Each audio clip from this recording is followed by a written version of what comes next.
There is a strange kind of person who exists in every school, every job, every family.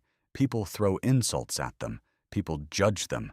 People try to provoke them, and nothing happens. No reaction, no anger, no explanation.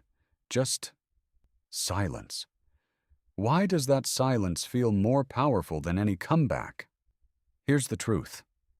That person isn't ignoring people because they don't care about anything. They're ignoring people because they learned something most of us never learn. Attention is fuel, and criticism only burns if you feed it. Think about the last time someone said something cruel to you. Did the words hurt? Or did the hurt come from replaying those words over and over in your own head? Researchers found something interesting about this.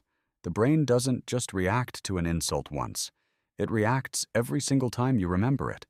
So the person who insulted you speaks once. But you repeat it 50 times.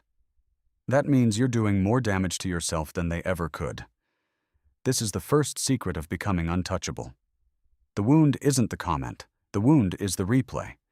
So what happens when someone finally stops replaying? They become unreadable, unshakable, almost unreal to the people trying to break them. Picture the scene. A room full of angry faces, pointing fingers, raised voices. And in the middle, one person sitting calm, almost smiling. That calm isn't fake.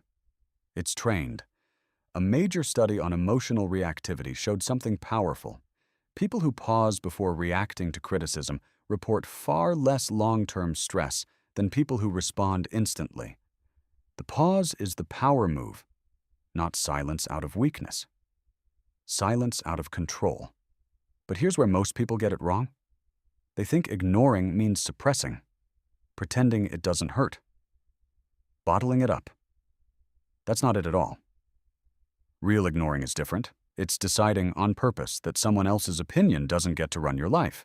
It's separating their words from your worth. So how do you actually build this habit? It starts with a single question. Does this person's opinion affect my future? If the answer is no, the noise doesn't deserve your energy. A stranger's comment online, a jealous coworker, a critic who has never walked in your shoes. None of them hold the keys to your life. So why hand them the wheel? The second step is even simpler. Delay your reaction. Not forever. Just long enough to ask, will this matter in a year? Most insults don't survive that question. The third step is the hardest. Stop explaining yourself to people who were never going to understand anyway. Every explanation you give an unfair critic is a door you open for more criticism. Close the door. Walk away. Keep building. Scientists studying resilience noticed something almost ironic. The less you defend yourself against unfair judgment, the less power that judgment has over you. Silence doesn't confirm guilt. Silence confirms confidence. And that confidence is contagious. People sense it, some respect it, some resent it. Either way, they stop trying to provoke someone who refuses to be provoked.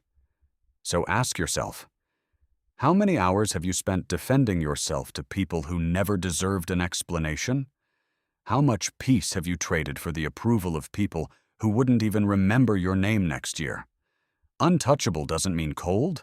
It doesn't mean numb. It means free. Free from the exhausting job of managing everyone else's opinion of you. Because here's the quiet truth behind all of this. The loudest room in the world can't touch the person who has stopped listening for permission to feel okay. Knowing this is one thing. Practicing it is another. So let's make it real. Picture someone named Maya. She's in a meeting. A coworker cuts her off, rolls their eyes, and mutters something dismissive under their breath. The old Maya would have replayed that moment for the rest of the day, rehearsing comebacks in the shower, losing sleep over one sentence. But this time, Maya pauses. She asks herself the question, does this coworker's opinion affect my future? The answer is no. So she lets it go. Not by pretending it didn't happen, but by choosing on purpose not to hand over her afternoon to someone else's bad mood. That's the whole practice. Here's a simple way to start building it yourself. Call it the 1-week experiment. For 7 days, every time someone criticizes you, judges you, or tries to provoke you, do 3 things. First, notice the urge to react. Just notice it without acting on it. Second, ask the question, will this matter in a year? Third, write down what happened. 1 line, that's it. By day 7, you'll start to see a pattern. Most of what felt urgent in the moment barely made the list a few days later. Now, here's what nobody tells you about this practice. You will slip up. You'll snap back at someone. You'll lie awake replaying a comment you swore you'd let go. That doesn't mean the practice failed. It means you're human. The goal was never to be perfect. The goal was to catch yourself a little sooner each time. Athletes don't master a skill in 1 session. Neither will you. Every time you pause instead of react, even once, you're rewiring something.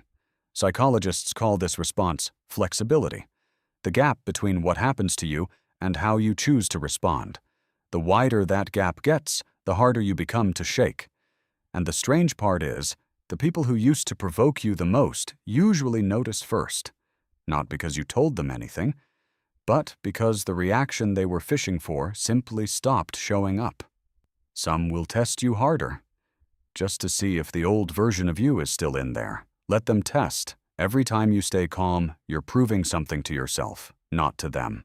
So here's the real question this video was always about. Not how do you become untouchable to everyone else, but how do you stop being at war with yourself every time someone has an opinion about you?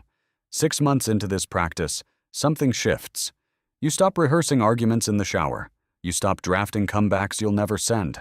You get hours of your life back. Hours you used to spend defending yourself to people who were never really listening. That time goes somewhere else now.